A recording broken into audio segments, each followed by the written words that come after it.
සුබ දවසක් අස්වැසුම් ප්‍රතිලාභී සියලුම දෙනාට.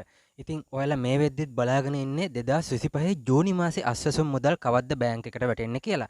ඉතින් ඒ හැම දෙයකටම කලින් ඔයාලා පොඩි දෙයක් කරන්න ඕනේ. ඒ තමයි මගේ YouTube channel එක subscribe කරන්න.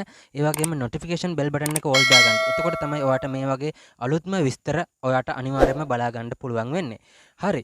ඔයා subscribe කරා නම් අපි යමු දැන් වීඩියෝ එකට. ඉතින් ඔයා දන්නවා දැනටමත් සංක්‍රාන්තික කාණ්ඩය සඳහා අස්වැසුම් ප්‍රතිලාභය නතර කරලා තියෙන්නේ. ඒ කියන්නේ ඔයාට මතක ඇති 2500 හිටපු අයට. හරි.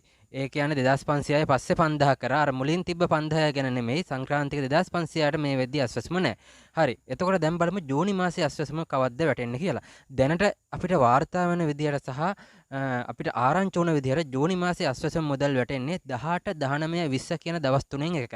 හැබැයි යාළුවනේ ඔයාලට දෙයක් කියන්න ඕනේ අස්වැසුම දෙවනි අදියරේ ලිස්ට් එකත් මෙන්න මේ ජූනි මාසේ දානවා අන්තිමට. මෙන්න මේ ලිස්ට් එක බැරි වෙලා හරි 20 දිහා වැටුනොත් ඔයාට 18 19 20 කියන මේ දවස් තුන තව දවස් 3-4කට පහු වෙන්න පුළුවන්. ඒ හින්දා දැනට තියෙන්නේ 18 19 20 කියන දවස් තුන ජූනි මාසේ ලිස්ට් එකක් දැම්මට පස්සේ මේක ටිකක් පහු වෙන්න පුළුවන්. ඉතින් මෙන්න මේ වගේ අප්ඩේට් වලට බලන්න ඕන නම් මගේ මෙන්න මේ YouTube channel එක subscribe කරන්න. එතකොට ඔයාට මේ වගේ විස්තර බලා ගන්න පුළුවන්. තවත් දවසක අපි අලුත් වීඩියෝ එකකින් හමු වෙමු. ඔයාලා හැමෝටම සුබ දවසක්.